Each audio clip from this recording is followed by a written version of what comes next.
Tracy's back in the studio. Rip Ride Rockit has a reduced selection. And we have some details about Epic Universe. This is episode 577 of the Unofficial Universal Orlando Podcast.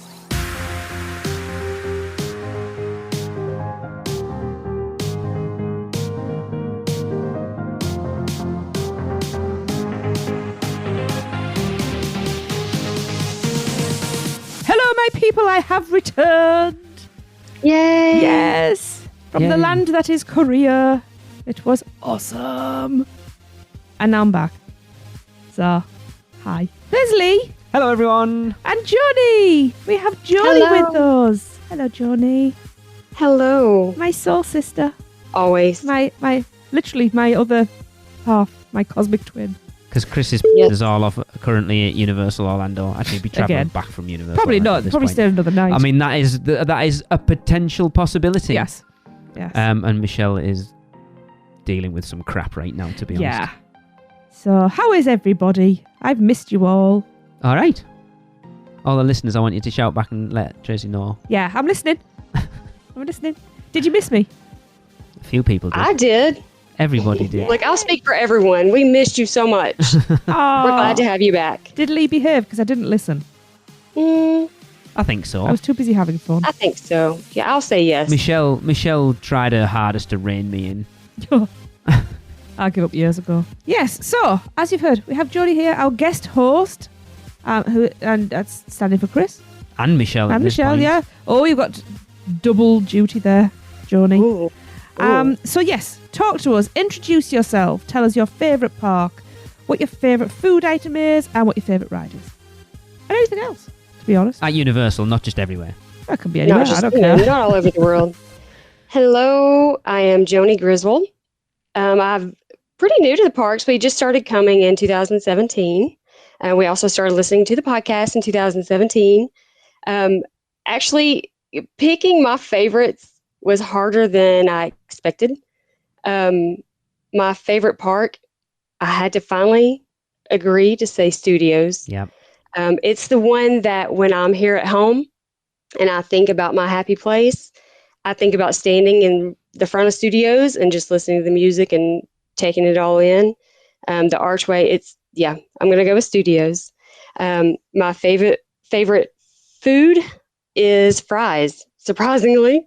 I have a lot of weird food issues. We don't usually like to sit down and eat. Many times when we're in the park, we don't want to waste time. Fries is just a good go-to. My favorites are at Burger Digs. I get that. Our youngest she has food issues as well, and they're probably her go-to thing as well. Yes. You get some ketchup, get some mayonnaise, and you're good to go. The ride, I'm having to go with Hagrid. I thought you might. Yeah, it does have a special place in my heart. We watched it from the ground up because we, like I said, we were new, and they just closed Dragons when we first started going. So we got to see it. It was our first ride that we saw being built, and I was there, opening day. I was for all just those about hours. to ask, is this the first time you've been on the podcast? But of course it's not, because you were there with Michelle and Maddie and Todd on the Yes. opening day, weren't you? Of course. Yeah, this is my second time. Yes. Yeah. I'd completely forgotten about that. You crazy, It's been a crazy long person. time. It has. Yeah. Yeah, lots happened. A lot has happened. Yeah. Yeah, it's crazy to think how much those theme parks have come on even just since then. It's mental. Oh, yeah. Yeah, there's been a lot of changes. And honestly, since then, I've been able to meet so many from the Producers Club, and I've been able to hang out with you two several times now. Always. So, Oh, yes. Yeah. Part of the family. Absolutely. All the family. Cool. Yes. Right. You haven't done this for a while, I have you? know, it feels so weird. Oh, you see, normally I'd just be kicking back with a nice drink and some snacks, but no, I have to work.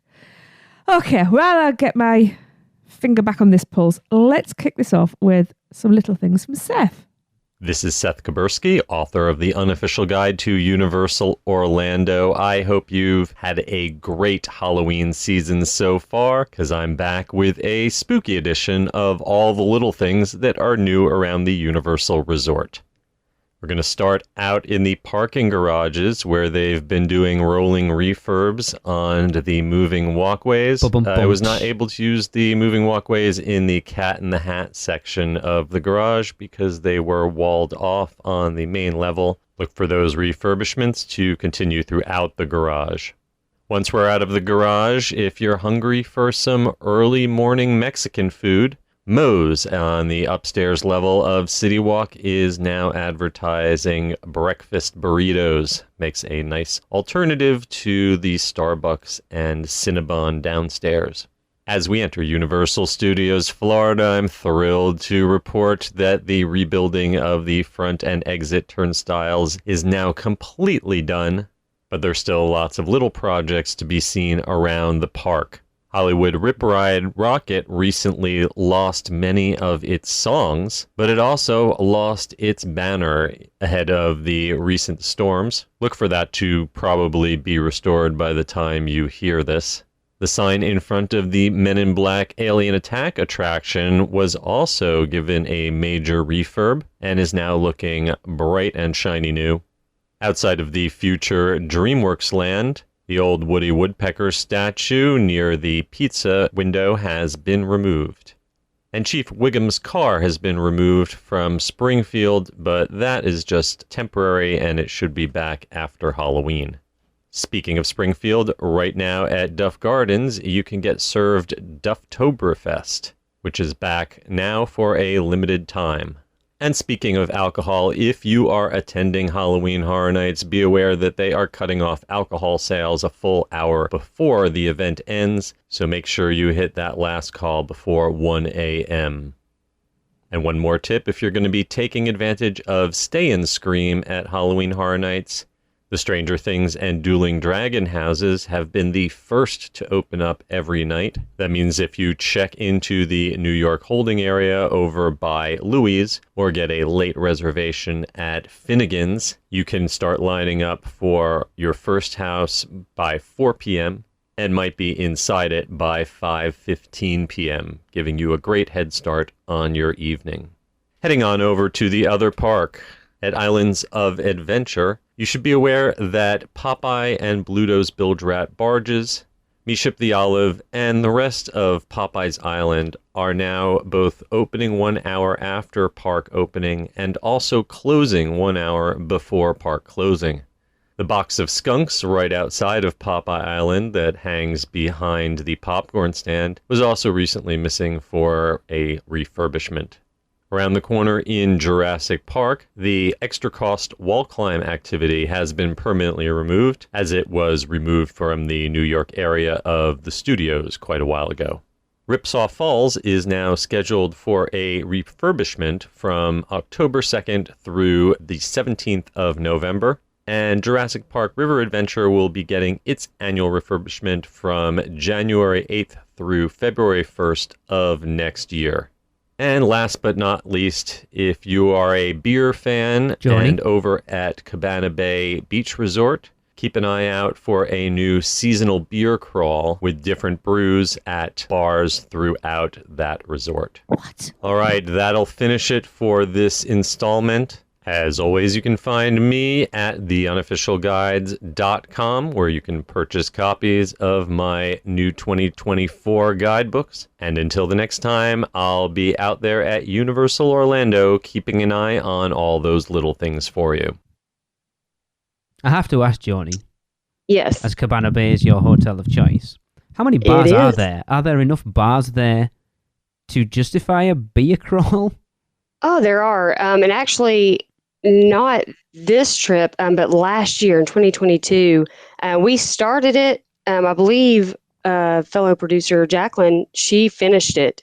But there's 2 pools. Each one has a bar. There's the Swizzle, and there's one inside. Let me think. I think it's near the bowling alley. Yes. Yeah, Galaxy Bowl. And it was a fun thing to do when we started it, and then most of us didn't finish. Yeah. But yeah, there are. Okay. It makes sense that the family resort has the most bars because those poor parents having to deal with all those kids. Agreed. Yeah. Yeah. I would do that. Continuing on, everything seems to be getting refurbed. Like, they really are trying to get both of those parks up to looking their best for when Epic Universe opens. I don't feel like, other than the bathrooms at the front of the park, I didn't feel like it impacted our trip much. I don't remember seeing an awful lot of walls up. No, I can't think of any. Another Men in Black sign was getting done. E.T., which I know the photo op, that whole area is walled up. But it's not as bad as it was a few months ago, because they had the E.T., the whole gift shop was closed off, and the walls were very enclosed, so it's much better. Yeah, it was weird coming back through those two soundstage houses back there, The Last of Us and Monsters, and not coming back through Kid Zone and kind of routing through the the actual ET queue. It was very strange. Yeah. Yeah. One thing I don't understand, though, is didn't they just redo Popeye, like the Me Ship, Olive and all that area? If they're closing it an hour early and they're opening it an hour later, why? Like, they just refurbished it. Wonder what the reasoning for that is. Very strange. Especially, like, over at Islands, it can't be Horror Nights related, because you would think you'd want it open because anybody coming to the parks with kids who aren't going to Horror Nights would want to have the full time over there. I mean, it's not like they have to have many employees to run it. It's just a few people just kind of keeping an eye around strange. The ship itself, Very odd. That is a strange one. But it's like you go through that. It's like moving walkways, and the turnstiles had finished, and the Men in Black sign's getting done, and the Woody Woodpecker statue's gone, and the Springfield car, and everything's just getting refurbed. But the Springfield car does disappear every Halloween. Yes. You know. Which makes sense. Thank It's a goodness. safety thing. Yeah. Yeah, it would get too packed in there. With people sliding on it and all sorts, that would happen. Yeah. Yeah, I mean, David would be laying on top of the car doing his toes. Of course. Yeah. Now that I would, quite happily support. Yeah, I think he needs to do that maybe even during the day when it comes back now. Yeah. Other than that, there's not a lot going on really at the parks at the moment, is there? There's not a lot of like news. I kind of struggled. I thought with not having done a news show for about 3 weeks, there'd be a lot to talk about, but there isn't really. So yeah, there was one bit of news that happened while we were aware that we haven't had a chance to talk about. So Joni, why don't you tell us about that? So as Seth mentioned in Little Things, Universal have removed all but one track on each of the 5 genres of music. The tracks that remain for Rip Ride Rockit are classical rock, metal, Welcome to the Black Parade by My Chemical Romance. Decent choice. There's the rap hip-hop Humble by Kendrick Lamar. Don't know it. Don't have an opinion myself. The club electronica Sandstorm by Darude. Okay. You can't beat some 90s. I do like Sandstorm. Right. This would probably be my next, or this one would be my choice. The pop disco is Waterloo by ABBA. It's not Dancing Queen. This is amazing. It's always bloody Dancing Queen. Yeah. So, I would probably choose that one. I love ABBA. And even though I'm not the biggest country fan, I don't know, I might choose this one. The country choice is Man, I Feel Like a Woman by Shania Twain. It's quite a bop. Yeah. I think it'll be, if David wrote it, I think that would be his choice. I'd probably go with Sandstorm, to be fair. But... Yeah.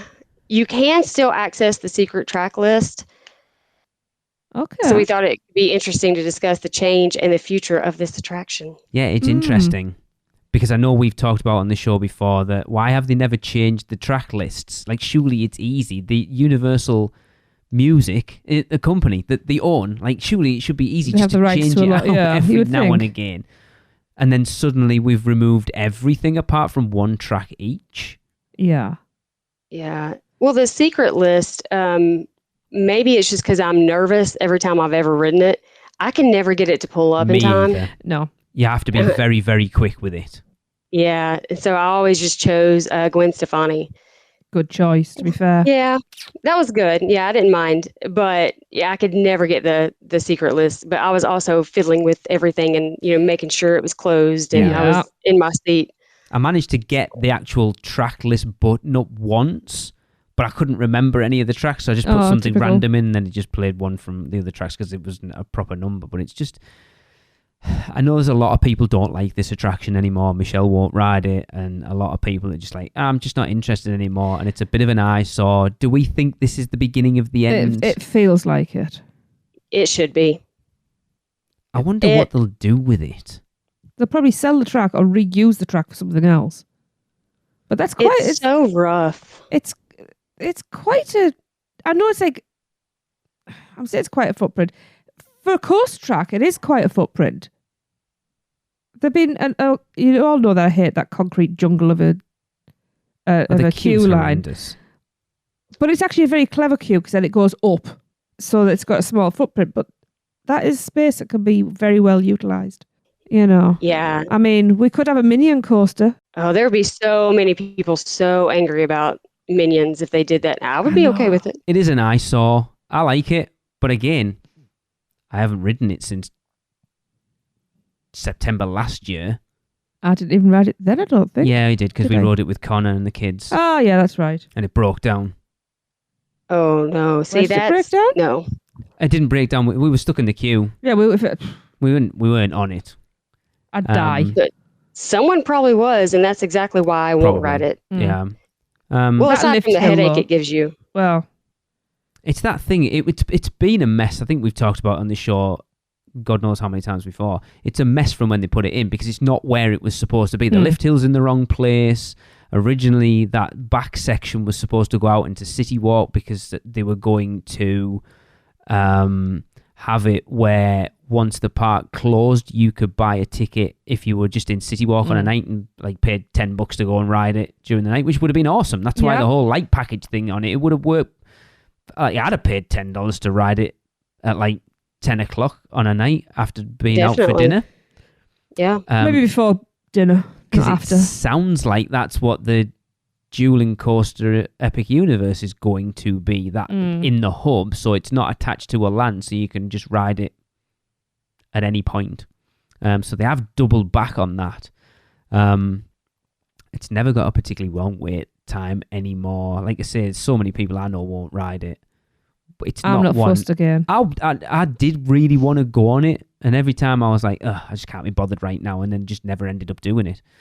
So I need to make sure that next time we go, we do ride it, because when it does disappear, I don't want to feel like I missed out on one last ride of it. But I mean, going, I did the Hulk on this past trip. I don't know how you feel about the Hulk, Joni. Oh, I do love the Hulk. That is rough.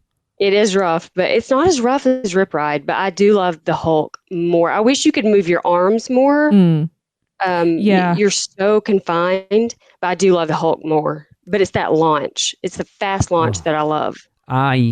Tracy, we went in, I can't remember which day it was, and you were feeling like, I don't want to ride it. So I went and rode it on my own. Got 3/4 of the way around and realised I hadn't took any Dramamine, so I was kind of like, oh my God, am I going to be ill? I was fine, funnily enough, which was weird. Yeah. But the last time I rode that, though, it made me ill. It is rough. I was like, you've retracked this thing not that long ago. Yeah. It should not be this rough. I mean, they didn't say they retracted and made it smooth. Well, but they put a brand new track in. Surely it should be. Well, it isn't. It doesn't feel any better than it. I think that's the. No, it's not the first time I've ridden it since they retracked it. We rode it in September with the kids, didn't we? Yeah, I don't know. I don't know what happened though, because my first time riding was either 2018 or 2019. I feel like now it is tremendously more rough than it was like that's what I've heard. Just a few years ago. I don't know what happened in between just a few years. Weird, isn't it? I think what makes it worse now is when you go and ride Velocicoaster and see what a coaster should be like. Yes. Because that thing is super glass smooth. Yeah. Yeah, maybe it's just ruined us and we expect the smoothness. Probably. I don't know, though, because you get a headache after the Hulk. So your head, I mean, it's bouncing around quite a bit. I mean, apparently Velocicoaster's not even as smooth as it was when it first opened, so I can't even imagine how smooth it was then. It was pretty smooth. We were there the day after it opened. I don't understand how it could be more smooth than it is right now. Crazy. I love that coaster so much. I still get to the bottom of the top hat and go, I made a mistake. Oh my God, with the top. That's the best God, at the bit. bottom. When you go into that launch before the top hat is the best moment on any... It's funny, I was listening to Coaster Radio today and they were going through the Golden Ticket Awards this year. And Velocicoaster was number 2 or 3 steel coaster in the world. And I was like, wow. Okay. Wow. Yeah, like for it to be on a top 10 list of coasters anywhere is a big deal. That's a huge deal. Because Universal, like Disney and Universal, their coasters are all about theming and not like to be they're not usually like a world's best coaster. So for it to be in the top, I can't remember whether it was 2 or 3 but it is phenomenal. Mm-hmm.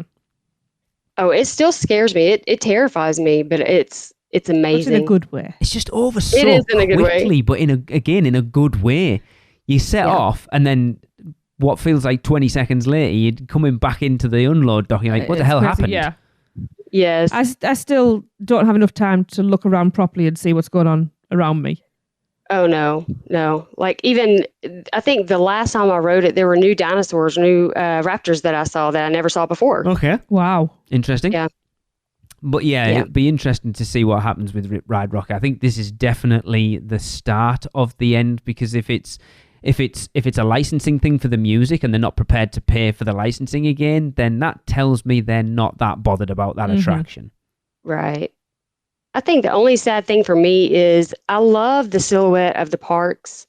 And, Rip Ride is included in that silhouette, like the simple, I know people get it tattooed and it's stickers and everything.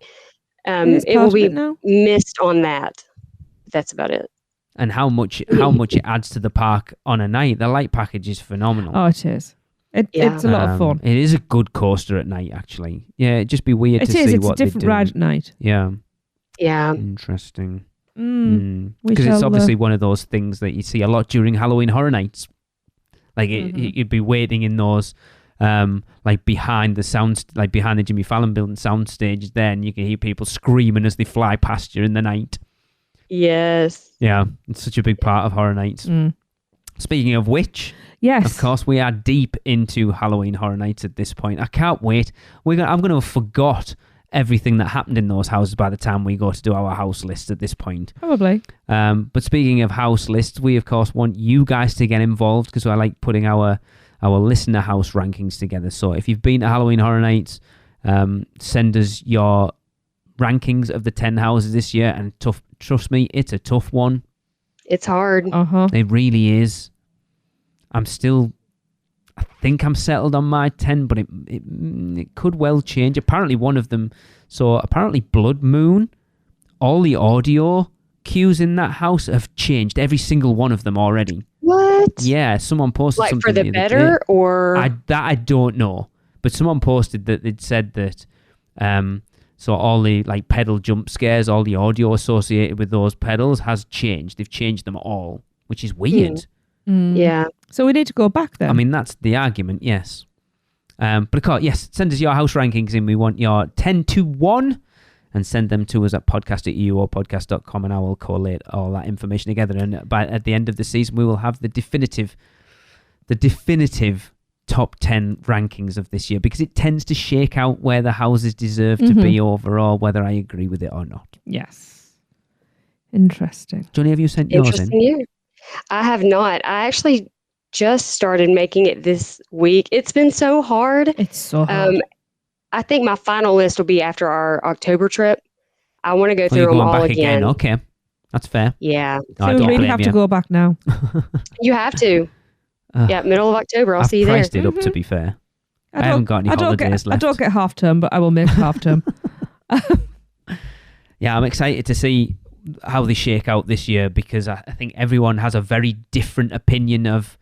I think the bottom 2 or 3 generally seem to be the same ones that people are talking about, but then from 7 upwards, everyone's got different ones in different places. So I think it's going to be a very interesting list this year. I think the problem is it's such a strong year. It really is. It is. There's not a horrible house this year at all. They're all good in different ways. This is it. So every one of them. Nobody's list is actually going to be wrong. And that's what I'm going to say. That's why that it's going to be interesting. Yeah, very. Yeah. Okay, right. Wow, this is something I haven't done for a long time. I know, nice not to have to press a button to have you talk every time. It's time for some Producers Club birthdays. Wow.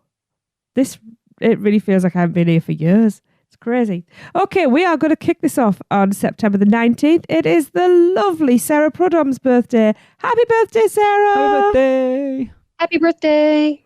And then the 20th of September, it's the amazing Zach Thurston's birthday. Happy birthday, Zach. Happy birthday. Happy birthday.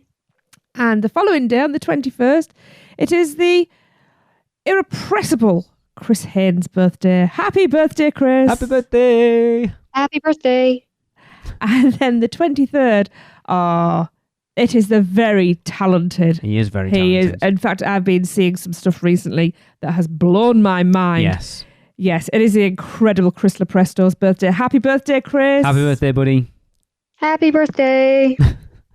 And then I feel like I have to be very animated because I'm making up for two people here. Yeah. Yeah, you do.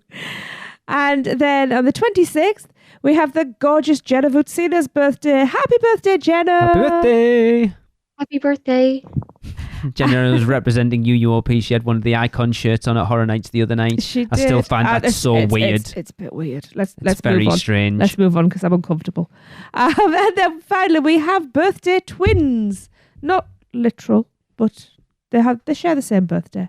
So on the 28th of September, we have the beautiful Claire Goodwin's birthday. Happy birthday, Claire! Happy birthday, Claire. Happy birthday. And we also have, I love this guy. He gives great hugs. We have the fantastic Kenneth Leeming's birthday, our very own. Happy birthday. Feliz cumpleaños, buddy. Happy birthday. I'll make up Yes. for Chris for that one. I guess I should Yay. say, Segel Chuka Hamnida. Yeah. So happy birthday, everybody. I hope you get lots of gifts, lots of hugs, and lots of cake.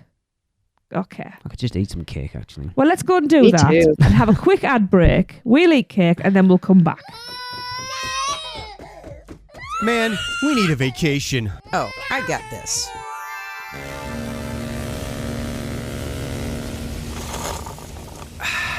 Whoa, that's awesome. But I was thinking something a little more adventurous. Okay, how about this? Yes! And how about some relaxation from Mama?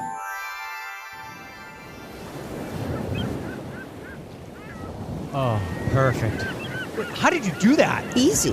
PortKey Vacations. For your next vacation, let PortKey Vacations take away all the guesswork and stress of planning.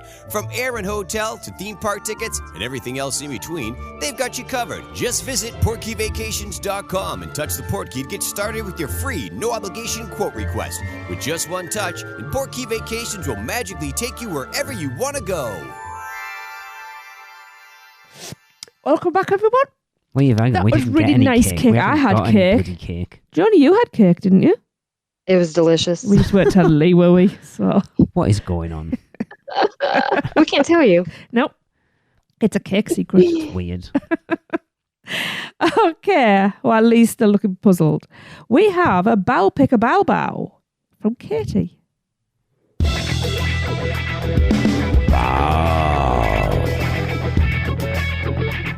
Pick a bow bow. Bow. Pick a bow bow. Bow. Pick a bow bow. Bow, pick a bow bow, baby. Hey UUOP, this is Katie here at Bend the Bow. I wasn't supposed to be able to be here, but my flight was canceled and it gave me an extra day at the parks. You know how you're always trying to fit everything in? Well, this allowed me to fit in Bend the Bow. And I'm really glad I did because I'm here with my daughter, Kate, and we tried 3 of them. So I'm going to tell you about the ones I tried. I tried the veggie, and I would give that a, oh, hell yeah. 5 out of 5. It could have used a little bit more tomatillo salsa, but it was absolutely delicious. It was so good.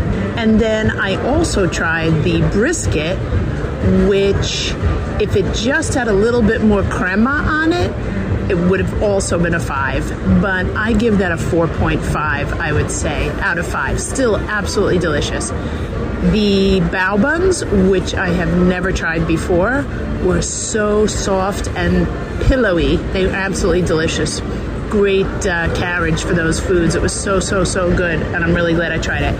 And I will say that you really need probably 6 of them to be a meal, and that would be extremely expensive for these 6 little bao buns. I'm going to hand you over to Kate now so she can tell you what she thought. So I also had the brisket, and my opinion is the same as my mother's. I wish that there was more of the avocado lime crema, but I also had the kimchi fried chicken bao bun, which to be honest with you, I think I'm going to give a 3.5, which is pretty maybe surprising. I know that it's one of the more popular ones, but it didn't have gochujang for as far as I could understand or sense.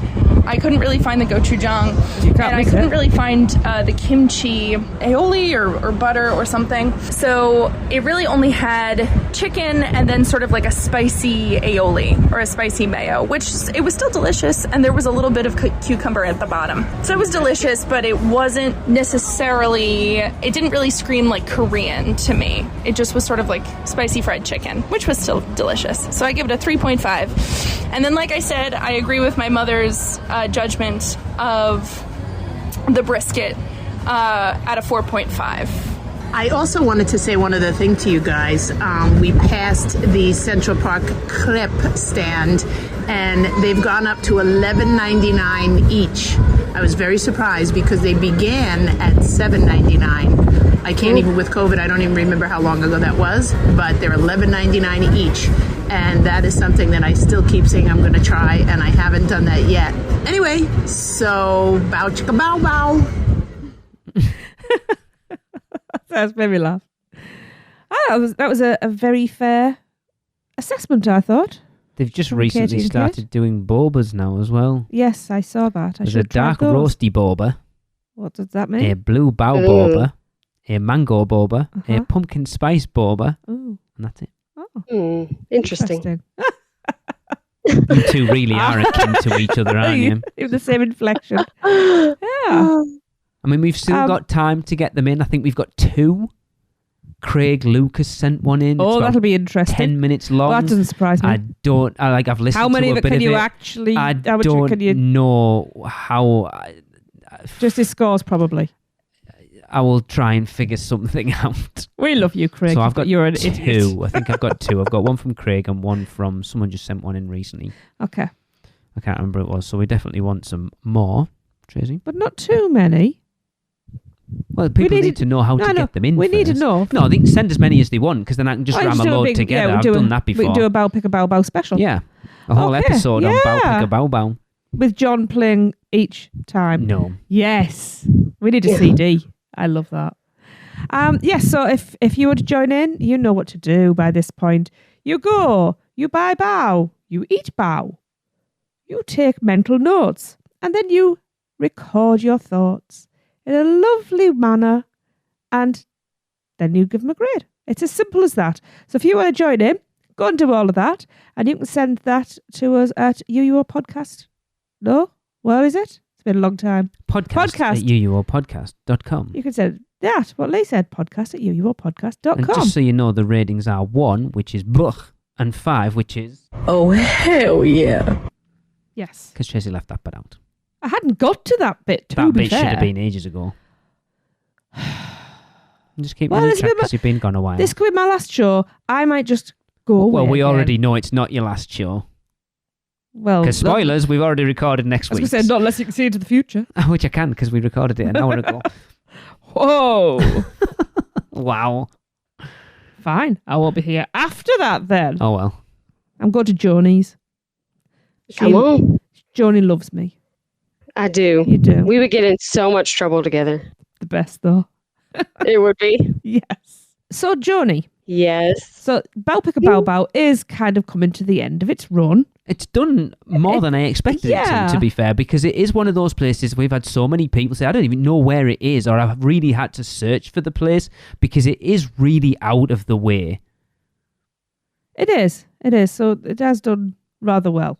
I think we've probably I think people just want to say, oh, hell yeah, to be honest. Like, they probably had most of their business because of us. Yeah, You're we welcome. should be getting royalties. Commission. Yeah. Well, we'll see when it fails next year. It'd be interesting if it was Bend the Bow's gone out of business, because suddenly the amount of people going has like gone down to like 3, and like, yeah, you're welcome. But Jodie, would you like to tell everybody what could be seeing an increase in popularity? Oh, I would love to. And I find it very funny that I get to introduce this. I'm very excited. Next year, UUOP will begin its new listener interactive topic, and it is called Which Stick Gets My Lick? Or as Tracy likes to call it, Lick My Stick. Oh, that's a good one too. We need shirts. Oh my God. We need shirts for everything. Yes, we will. As with Bow Pekka Bow Bow, the gang want you to go to Freeze Ray Pops in Minionland and try however many of the Freeze Ray Pops you like. Record yourself rating each of them out of 5, 1 being bleh, and 5 being Oh, hell yeah. And send them in to podcast@uuopodcast.com. They will begin this new interactive topic in the new year. So go get yours in. So they have plenty to keep them going. And October, I'm doing it. I'm on a mission. Good. We have one already. Yes. Is all I will say. It's funny. It's long. All I'll say is those people are idiots. Yeah. I saw them doing it. Oh my God. Uh-huh. Yeah. I expect many to be funny with this topic. It was funny. Those people tried a lot between them, as well as I can say. We've had 3. I've had 2. Yeah, but I had the same one as you. So technically we've between only had us, you 3. mean? Yeah. Yeah. I like them. That's all I will say right now. But I think this is one of those ones, because, you know, it's not a, like, you need to like bow kind of stuff to do Bend the Bow, or like some of the other ones we've talked about. This one's probably the most inclusive debate we've done, I think, because kids can do it, adults can do it, everyone can get involved. Yeah. And there's only is there like a dozen, I think? So there's not a huge and there's some playing of flavours as well if you're not adventurous, which is great. Yeah. I mean, everyone can lick my stick. That's what she said. Is that what you're saying? That's what Tracy keeps saying. That is not what it's called, but I'm sure it will stick at this point. Yeah. John Tyler, we need a theme tune, buddy. Oh, it's got to be good. Oh, yeah. It's got to be good. Make it filthy. Anyway, so moving on. Of course, we have steered clear of talking about Epic Universe on this show, because honestly, I only want to talk about actual Universal info that comes out, and we haven't had an awful lot of officially released stuff. Tracy, myself, Brian and Laura from the Universal Family Podcast had a little jaunt down to Epic Universe when we were over. It was interesting. It's it was. It just looks like a ball of dirt right now with some metal and a coaster. You could see a coaster. That was about it. But yeah, talk about rumours. If you want to know rumours or whatever else is going on there's far better outlets out there than us for that stuff, so we're not even going to touch it. Like I say, we haven't even really talked about Epic Universe much, but we will, because I'm hearing that we might get some official information, like proper official information, the beginning of next year, because we're getting very close to it opening. You think we're only 2 years, maybe 18 months away from probably a year away from an opening date at this point, which is crazy. Yeah it is fast. It does worry me, and it will be a topic of conversation we will have closer to the opening, of how expensive a trip to Universal Orlando is going to get, because it's getting very expensive right now as it is, and then add in 3 new hotels and a brand new theme park, it's going to become very expensive.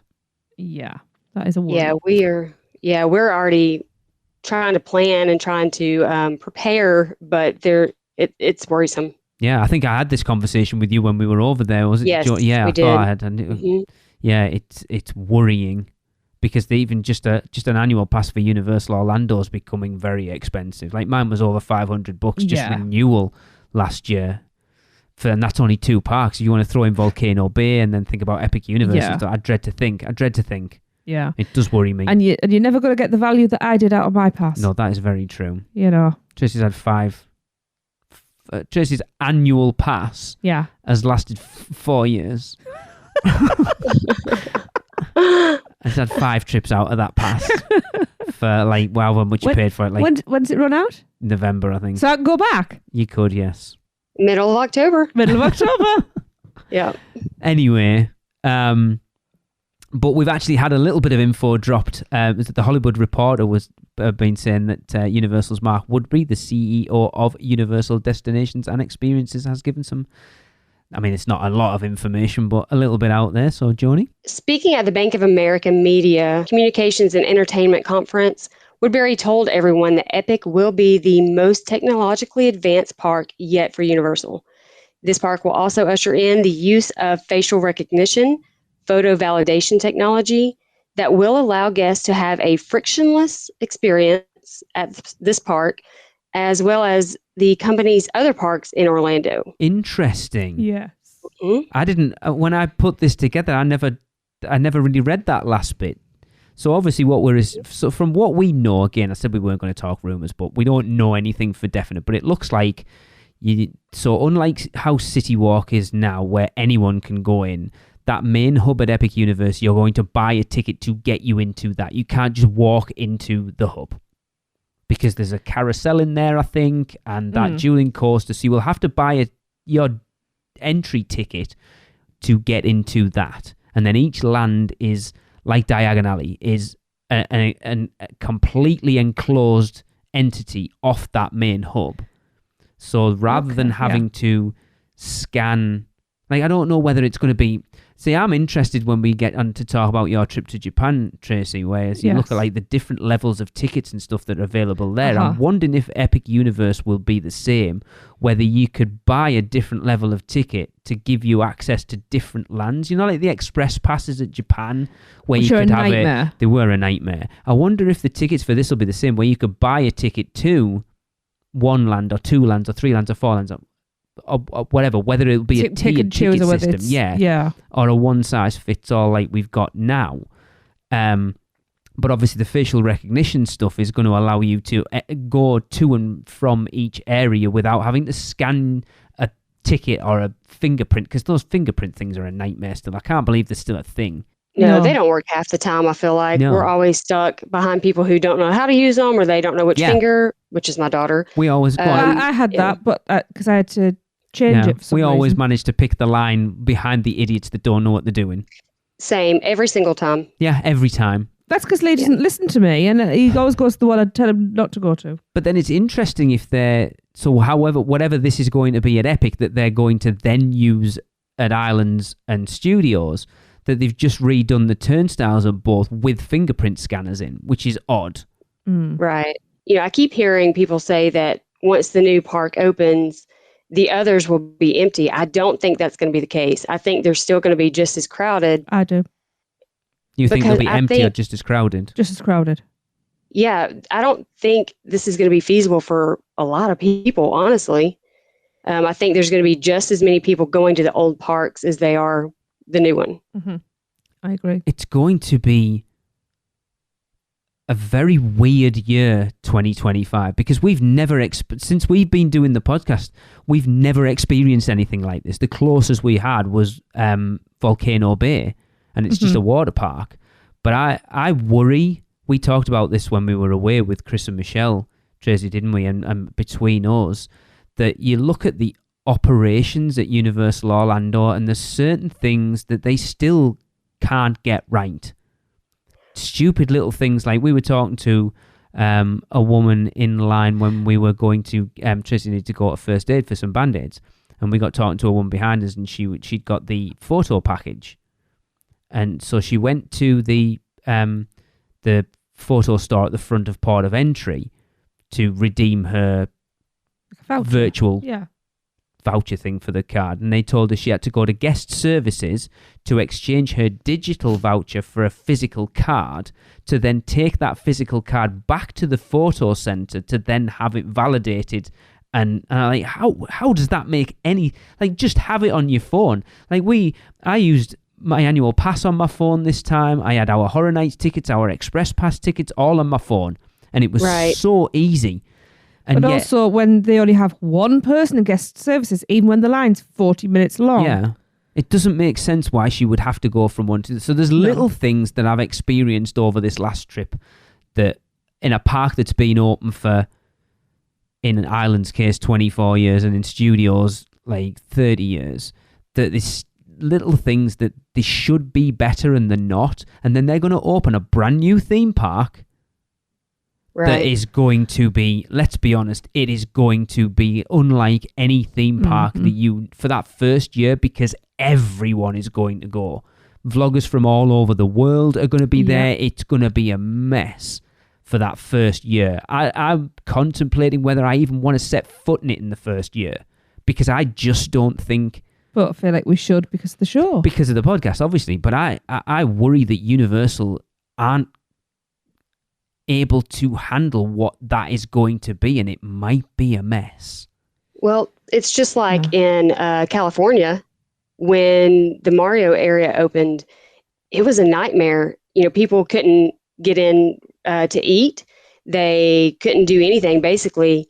For months. And I'm still hearing, nightmares coming out of that. So you would think they would learn from some of the past mistakes, but I'm not really sure that's going to be the case. No, I don't think they do. It's like, Tracy, I know we're going to get onto it in 2 weeks' time for your USGA trip report, but you had the similar thing at Super Nintendo World over there that, like, just to kind of take hints at. I mean, people know we've kind of talked about it when you were over there, but your wait time, like your virtual line to your reservation, to get into Canopio's Cafe was for like 1:30 or something. Yeah. But that was just to get in line, and then the line itself 2 hours. Like, what the hell?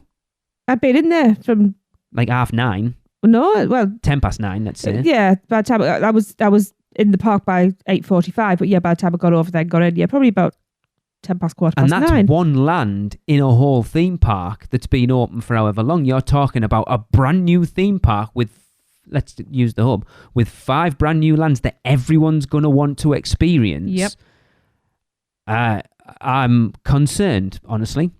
Yes, I am too. It's going to be a nightmare, and especially with that many new employees. Yes, that's a very good point. Unless they do transfer over some of their more experienced staff. Which they should do. And then if they're doing all this facial recognition stuff that they haven't really tested anywhere else, like surely you test it elsewhere before you put it in your brand new theme park and work out the kinks. But then we know maybe they have been. They haven't been. They've had facial recognition, Tracy. You and I've used it. It's bloody awful for the express passes. To then run an entire theme park on facial recognition, I have faith that they know what they're doing, but in experience, I'm not convinced they do. Same, yeah, I feel the same way. Maybe I'll wait like 6 months. I don't think I could wait a year. I'll be honest. Like, I will want to be there when I see everything opening. Yeah. But I feel like it would be a waste of money for us traveling, as far as we do, if we went in the first 3 months at least. Yeah. I think they're going to need some time. I hope we're wrong. I really hope we're wrong. I do too. For us, it's going to be a case of finding out when it's open, and then, like, I don't want Chris and Alexa. It sounds awful. I don't want Chris and Alexa to get there before us. I don't want Michelle to get there before us. I'd rather we all went together and experienced that brand new Universal theme park as a podcast team. Yeah, that would be special. It really would, because it's probably the only chance we're going to get to do it. Yeah. It would be amazing. So I think there's probably going to be some very heavy discussions going on behind the scenes when we get an opening date for it. Yeah.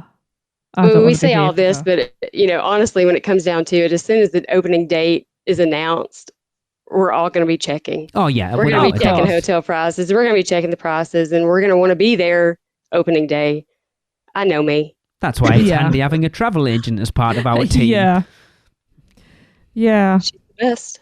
So, but going back to what we were talking about, yes. So Woodbury went on to say it's the most technologically advanced park we've ever done, and that speaks to both the attractions themselves, the next generation of robotics drone technology all the way through to the guest experience. The full guest journey is really being taken to a whole new level. What does that mean? Give us more details. This robotics drone technology? Well, we know there's going to be drone shows. We know there's going to be drone shows at Universal Orlando. They're going to have to. Everybody's using drones. They are If awesome. they don't, I know they are so cool. If they don't, they're missing a big trick. So we know that that's going to happen. Of course, it's the most technologically advanced park they've ever done. It's one of the. It should be. It's the newest park in the world. Yeah. So yes, it should be the technology available. It's hard to get. I know. I keep going back to it. I remember when we bumped into Mike Aiello back in 2019 when we went to Big Fire with Stuart and Claire. And we were talking to him about it, and he said if we manage to pull off everything we're going to pull off, it will be unlike anything you've experienced before. And it's like, it's a theme park. How different can it be from a theme park? So it's hard to get your head round something that's going to be so different from everything else we've experienced. Maybe we're just getting plugged into a different part of the Matrix. Is that what it is? Yeah. The Matrix. It doesn't actually exist. It's all a figment of your imagination. Well, it wouldn't surprise me. That would explain a lot. As I'm sure you all know by now, Epic will be comprised of 4 themed lands that are based on, and this is what they've said, powerful trip-driving intellectual properties. The only land that has been officially announced is Super Nintendo World, which they have said will have a bigger footprint in Florida than it does in Japan and Hollywood. And Tracy, you and I talked about this. Again, we'll talk about it more in 2 weeks' time, of how big... Now, does that mean combined? No. Because I would just think I think either. it's just bigger than both of them, because I know the one in Japan is bigger than the one in Hollywood. That would be nice, because I mean, Japan's great, but it's a bit cramped. And obviously I haven't been to Hollywood. But I believe it is. I haven't either, but I believe it's just as cramped, if not more. I know Kayla went there recently, didn't she? Yeah. Okay.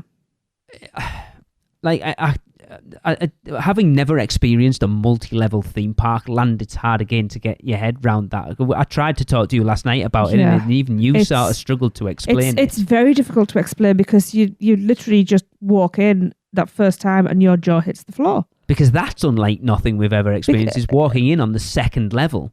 And it's just mind-blowing. I mean, like I said, I've tried to stay away from spoilers and stuff. Look, theme park, Alicia over at Theme Park Stops putting all the stuff out there. Yeah. I've seen bits and bobs of it, and some of the things that she's talking about being in this park are just unreal. The if half of that comes to fruition, the restaurant that's going to be in the Monsters Land, that's the windmill from Frankenstein, that's going to have some sort of flame effect on it, just sounds mind blowing. I was looking at pictures of the progress today, and I won't go into details, but there were some things that I was reading that I didn't know before today. Okay. It got me pretty excited. Yeah. It's just going to be, because I was never the biggest fan. I'm not the biggest fan of the Universal Monsters movies as such, but having increasingly got excited over the houses at Halloween Horror Nights every year, I'm excited for what an entire land is going to look like. I mean, we all would love to have a permanent Halloween Horror Nights land. I mean, it sounds like it's kind of what we're going to get. Do you know what? I think we should just have a Mardi Gras land, a Horror Nights land, and a Christmas land. Yeah, Grinchmas land. And then just whatever generic thing you want to put in there. And Super Nintendo World. There you go. That's my ideal park. The 4 lands will surround a central hub, which will be a lush landscape with attractions and food service, which Woodbury said will differ from others and bring the park back into theme parks. That's an interesting phrase. I like that though. Yeah. I'll bring the park back into theme park. So it's going to be it's going to be relaxing and like lush and green and like Jurassic Park / World area, which I love for that, because I find even with the dinosaurs roaring in the shrubbery, I find those areas very relaxing. My one concern with the 4 lands not being joined, like we're so used to being in a theme park where, obviously apart from Diagon Alley, I don't know where the Galaxy's Edge is. Johnny, have you been to Galaxy's Edge? No, we haven't yet. I think that's the same, where it's like completely separate from everything else. So it's like one way in and one way out, I'm pretty sure. Yeah, I think so too. So other than those two, you're so used to going into a theme park where people might not actually be doing things in that land, but they'll be wandering through. And it worries me that if one of these lands doesn't quite hit the notes of some of the others, that you could potentially have one land that's empty and 3 that are absolutely rammed. Yeah, that one just dies. Because you're not going to get that throughput of traffic. Like, no one bothers about Toon Lagoon as much, but there's always people wandering through because there'll be people coming back from Jurassic Park through Skull Island and through Toon Lagoon to get to Marvel Superhero Island, or coming through Marvel Superhero Island to get to the back of the park. You're always going to have that kinetic energy of people being in that land. But if one land people haven't connected with and just aren't bothered, that whole land's going to be empty. And everyone's going to be elsewhere. It's a strange concept. You know, if that happens, I'm going to love that land because it needs love. I mean, there's nothing. I was thinking the same thing. Yeah. I mean, again, we haven't had anything announced. We know what's out there. There isn't a land that I wouldn't be interested. No, we know what they are, right? We know what the 4 lands are. I'm just not going to see it. Yeah, because, but I'd like to actually get a surprise. Well, you know what I mean. Out of those 4 that we're expected to be, there isn't one that I'd be like, yeah, I'm not that bothered about that one. If this is pulled off how it's expected to be, it's going to be spectacular. It's ambitious. There's like a lot. I've done Universal surveys over the last year and stuff, and some of the things that have been in there that I expect to be implemented, kind of like the stuff in Minion Land, the RFID stuff scanning on your phone. I expect a lot of that to be implemented in there. We obviously know we've got the power-up bands for Super Nintendo World. I just hope that mine works. It will, because they work. The ones from Japan work in Hollywood and vice versa, so it will do. I love that idea. I still never got a wand from Universal and done the wand things, which I do want to at some point. Yeah. I haven't got a wand, full stop. I've never done the interactive wand things, and I feel like I should. I want the map more than anything. Yeah. I don't bother about doing the spells. That map's awesome. I was having a conversation just this weekend about the wands. They changed, I believe, last year, maybe this year. Mm-hmm.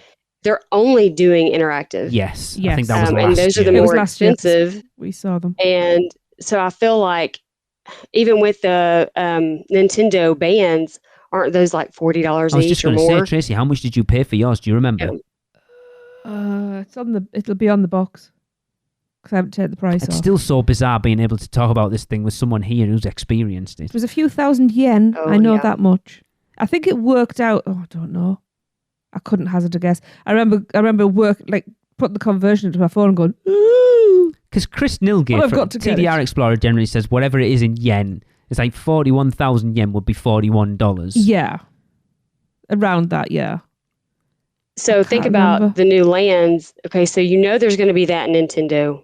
Okay, so the other lands, if they all have things similar, that'll even just add up. If you've got a large family, that's going to add up. That's a really good point. Which is why I like what they've done with the Minion Land, where it's just on the app.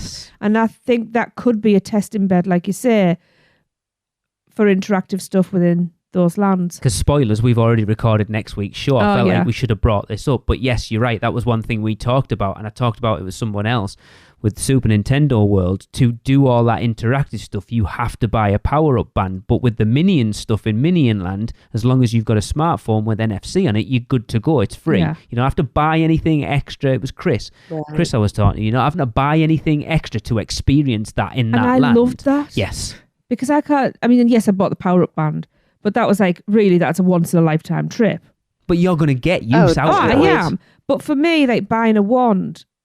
It's not something that I'm going to use. It depends what they use it for. Now, I've seen surveys. It's going to be more than just... But what I'm saying is, which is why I think I've never bought one all the trips we've been. And I've had the opportunities. We do have several ones, but we don't really use them in the parks. You can watch other people use them. Yeah. And we did, in the beginning, maybe. Now they're just collectors. I hope those ones cross over... to the new. Yeah. Probably not if the survey stuff that yeah. I've seen, because they're going to be doing more than those ones do. Okay. So I think that's kind of what Joni was alluding to. The problem is if you have to buy a power-up band in Super Nintendo World, no wonder. I know, I'm going to end up mentioning all these bloody lands now, and I might as well just say I was trying so hard not to, but but it might it's not be. So you might have to have a power-up band for Super Nintendo World. You have to have a wand for the Wizarding World of Harry Potter. You have to have a dragon token for How to Train Your Dragon, and you have to have a cross for Monsters Land or whatever, you know. A silver bullet. Yeah. Holy that's water. not going to fly, Yeah, is a it? bottle of holy water. Yeah. Yeah. Oh, is that like the elixir then? Yeah, that would be... Eternal's elixir. That would me off if they did that. Yeah. Maybe it'll be a combination of both. Like some things you can do on the app, some things you can do. I'd like I to would think like to so. hope. Yeah. Yeah. Because otherwise it's just money grabbing then. And it's unfair for the families. Because if you've got a family and you've got one kid that's a Mario fan, one kid that's a Harry Potter fan, you know, it's going to be dad like expensive. monsters. Yeah. Well, I can't remember what the other one was. How to Train Your Dragon. Yeah. Yeah. Mom likes dragons. That's everybody. Or if you all like them and you've got to all have one of each, it's like, yeah, that's a lot. That's a big outlay. I mean, it's bad enough knowing that even if you're not a Nintendo fan, if you're a family of 4, everyone's going to want one of them. You're not going to have one. You've got one each. I'm telling you now, even if you're not a Nintendo fan, the amount of money I could have spent, and it's just... We've watched enough. I mean, thankfully it was in yen, and the yen was really, really high at that point, so it was really expensive. Been there, but just from watching TDR, like, it just looks... I'm not a Nintendo fan. I didn't grow up with Nintendo. It's not a thing. I'm not a... Nintendo really means nothing to me, but that land looks amazing. Oh, I did. I grew up with it. I'm excited. And that's the only thing that disappoints me a little bit about Epic Universe, that they're opening a brand new theme park in Orlando, and it's not all brand new. True. Because there's 2 iterations of that land already elsewhere. Yes, it's going to be bigger, but it's going to have the same things. It'll have Yoshi, it'll have Mario Kart, it'll have the Donkey Kong coaster. Whether there'll be something else in there that I would have thought so. Probably not. I hope we're getting more than like one place to eat. Because it would have to be. It says it there will has have to be. I hope so. A bigger footprint than Florida, in Florida than Japan and Hollywood. Yeah. See, I have things I want to say, but I can't say because that's going to spoil the future show. It would have to say substantially bigger than Japan and Hollywood for it to be. That's why I'm asking, is it combined? Else. No, it's not combined. I think it just says it'll have a bigger footprint in Florida than it does in Japan and in Hollywood. Anyway. Yeah. I want some proper information. Me too. Yeah. Johnny.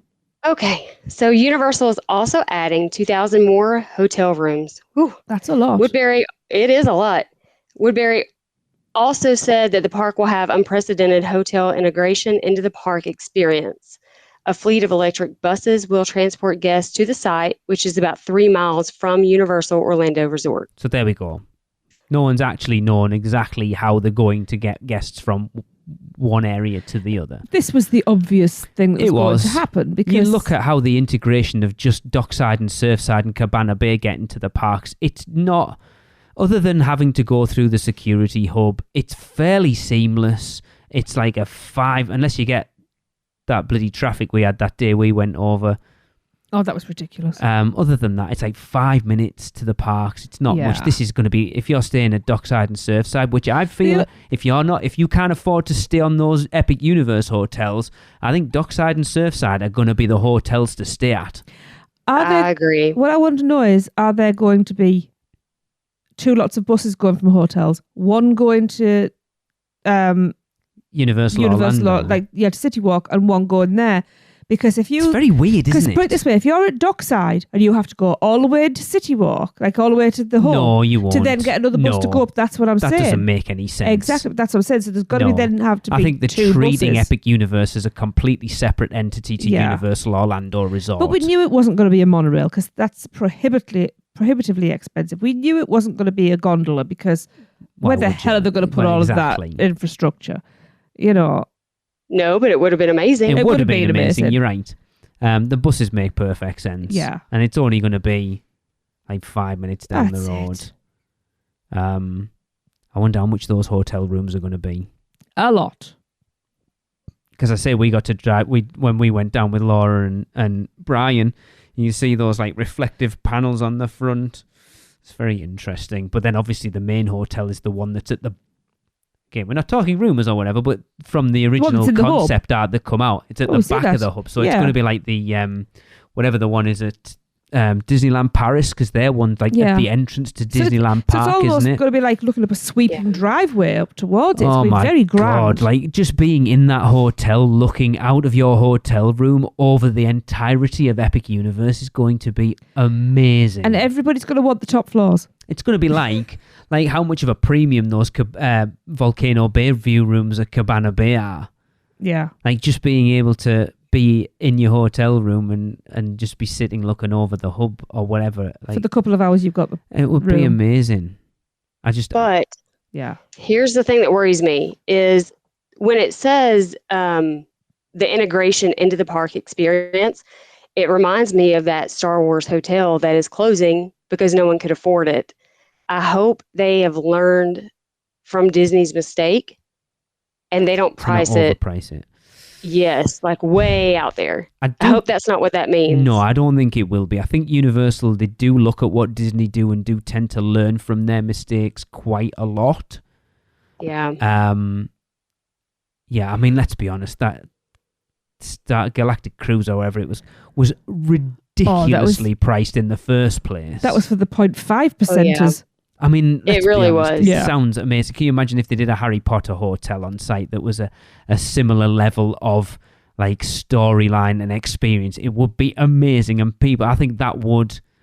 I would be there. Oh yeah. I'll be honest. I would do what it took to be there, but also it would be a one and done. Yes. You couldn't do it every year. You couldn't do it every few years, because the Star Wars, I believe it was like $4,000 or $5,000 for like 2 nights for like ridiculous. 4 people. Yeah. So that's you wouldn't want to I don't want it to be like that. No. Like you've got to go there knowing that I am staying in my hotel for 2 days and getting everything I possibly can out of it. Whereas I expect this just to be a top tier hotel with potentially after hours access to the hub or like a level of express pass or something above everything else. Yeah. I think that's when they say unprecedented hotel integration into the park experience. I think that's what they mean. I don't think it will be like an interactive story-based experience. I think it would just mean that you will have access to that park unlike any other hotel. Well, the proximity for a start, that you've got that, and who knows, maybe there's going to be some sort of walkway into the park that you have access at a night that's lit up or something like that. Because the hub goes straight up to the hotel. So potentially you'll have, say the hub closes at, I don't know whether it's going to be like City Walk or whatever, probably not. Say it's open till 10 and they give you like from 10 till 2 as a hotel guest to go and I don't know. It's interesting. There's so many possibilities and that it's so exciting but also so nerve-wracking not knowing. Yeah. Because all you hear all these things of unprecedented hotel integration into your experience, and all you hear is ka-ching, ka-ching, ka-ching, and that's the problem. And it does worry me. And you look at a lot of the things that have happened over the last year, just little incremental things, the rise in annual pass prices, the rise in, and I'm not trying to be negative, I'm just trying to set everyone's expectations of where this is going to be, because you can see. But gas prices come into it because that affects however you're getting there. Well, electric buses. No, for us, for people. She's not talking to you, Brian, by the way, we know. So what He's going to kick my ass. I know, God, you should. So what I'm talking about is for the guest to get there in the first place, whether you're flying, you're driving, unless you've got, your Tesla, your 1%er, and are you going by train or whatever you're doing? There's a new train, isn't there, in Orlando? Yes, that's finally. Is that a maglev? Is it going to be a maglev or not? I can't remember. I read it the other day. The Sunrail. Is it Sunrail? The Sunrail's finally, it's finally moving. But that also affects things because flight or train tickets have gone up. Filling your car up costs a lot more, unless you're plugging it in, Brian. He's going to kick my ass as well. Can't do both of us at the same time. Pardon me, sir. Do you have any great coupon? His car is It was nice. I got to experience it I twice. do really It was want nice. one now. But these are things that you've got to take into account. The last few years have not been kind to us. No. You know, so... But what I was saying was it worries, like you look at little things like the annual pass price is going up substantially in the last year. The amount of the Horror Nights tickets going up by a minimum of $50 this year. The charging for the parade float riding this year where it was always free. Yes, you don't have to, you can still get on, but it's just they're starting to charge here and there for things that they never used to, and it worries me that they're preparing people for what Epic Universe is going to be. I assume there's parking over there. How much is that going to be? Is it going to be the same as City Walk parking? Is it going to be more? Because you've got a hotel there as well. And who's running that hotel? It'll be Laws. So, isn't their parking rate higher right. than... So the interesting thing is a lot of the surveys that I don't know whether I should be talking about this because do not talk about them, but I'm going to anyway. A lot of talk in a recent survey I did was about pass holder benefits staying at the hotels, and one of the things that was in a lot of that, which of these things would most likely make you stay at a hotel, or most likely not stay at a hotel. And one of the things in nearly every one of those little things was free parking for pass holders. Yes. So they're talking about it because it's the one thing that's me off. Do you know what? About Lowe's hotels is charging for parking. And the fact that we haven't had a car for the last few trips has been brilliant because I haven't had to worry about it. Not even pass holders, just free parking because they're expensive hotels. I'm sorry, but you're going in there. You are going to eat in there. You are going to buy drinks in there. You're probably going to buy stuff in the store. Stop ripping people off because it really But that's the problem. It's not Universal. It's Lowe's. No, that's what I'm saying. That's Lowe's. Yeah, we're going to have 2 cars for our weekend in October. And I was already like, 2 charges every night. Yeah. And are you staying at Cabana? We are, and so it's cheaper than some of the others. Is it 10 at Cabana? 18 per night per car. Still a lot though, isn't it? You're still talking $36 a night. It does. It's a lot. If you're staying, I mean, I don't know how long you guys are going for. But is that plus tax? I believe so. Yeah. I don't really know. How long are you going for, Joni? We'll be there 4 nights. So yeah, it's over $100. Yeah. Just to park your car. Just to park there. You see, this is why I love staying on site now. I miss having I'd rather just Uber wherever we were going. Yeah. Because you've got to factor in how much it costs you to hire a car, plus how much you're going to be paying for parking at the hotel. Yeah. It's probably cheaper just to Uber everywhere. We discussed this in the flight home, didn't we? Because then if we decided, you know what, we want to go over for a couple of days. We want to go to the beach, or we want to go to Kennedy. Or Busch Gardens. You hire a car that day because you can get them delivered to your hotel. Yeah. And I think that's how we'd do it now. I can't believe that we've become on-site people. I can't believe that we get Ubers. It's bizarre, isn't it? I love Uber now. It's dead easy. I still haven't done it. I let you do it and I should do it myself. I do like it. The Uber I like the most is the Gillian Dunn Uber. Comes with snacks and drinks. Yeah, and hugs. I mean, that's a pretty special Uber. It was. And hugs, yeah. And hugs. Yeah. Yeah, it's, again, from what I'm hearing, we're going to get some proper information in the next 6 months, and it's going to be very interesting to see what this park is, because obviously we're just speculating. Excitedly speculating. Oh, without a doubt. We can't wait. Yeah. But there are some certain things I am concerned over for sure. Well, that's natural. Now, that comes from me being a tight ass. As he says, he's just about to spend on a negative Nelly, as some will probably tell you. But yeah, it's exciting from a Universal Orlando podcasting point of view. It is the best time to be doing this thing, and also from an Universal Orlando fan point of view, it's very exciting. It's terrifying, but it's exciting because I have no idea how the hell we're going to squeeze another park in. That is it. But that's what Universal want. They want you to go, do you know what? We'll sack Disney off and we'll just stay at Universal for our we already trip. do that. How the hell are we going to fit another park in? I don't know. You've got to plan more. Yeah. Got to go for longer.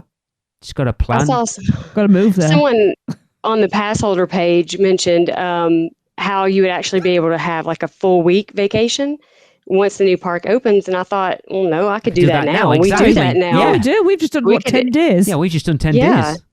And I'm never bored. I mean, there's things that you don't get to do every trip. Yeah. So this is going to be very hard adding the new park. Absolutely. Because I'm still going to love the old ones. Because let's face it, a new park to explore as well. You're probably really going to need a good week to see all of it properly. And you know what Definitely. I'm like? I like to stop and look at the detail. I would argue that once Epic Universe opens, as long as it's not too busy, you need at least 5 days because you're going to need a day in each land and a day in the hub. And exploring the hotel. Yeah. So you need at least 5 days. Yeah. Hagrid has been open for what, 2 years, 3 years? Yeah, I don't even know how many. I think it's been open for 4 years, Joni. I hate to break it to you. Oh my goodness, where's time going? But look at the queue every single time, every day. Yeah. So, a new park, it's going to be so busy for so long. Yeah, it really is. Yeah. Woo. Wow. But we're going to love it. Oh, without a doubt. Yeah. Without a doubt. Oh, yes. Yes. Cool. Okay. Kind of excited for it now. Yeah. Nervously excited, we shall say that. Yes. Just as I say, I'm nervous for my wallet and excited for myself. I'm not bothered about the wallet. You nailed it. That's it. Yeah, exactly. Yeah. I just have to do all the packing.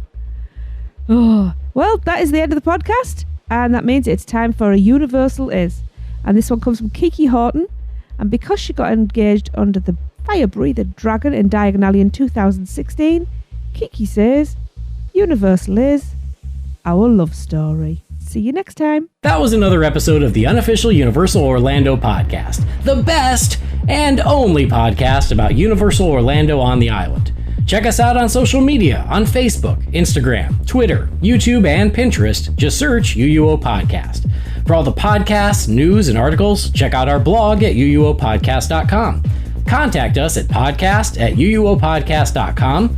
Join the Producers Club by emailing us at uuopproducers@gmail.com. Listen and subscribe to the podcast on Apple Podcasts, Spotify, Google Podcasts, Stitcher, and everywhere else podcasts are found. Check out our friends, the Theme Park Duo, for all your other theme park news, and email Michelle at portkeyvacations.net to book your next trip. So until next time, this is Amity 6, call off the Marines, we're coming home.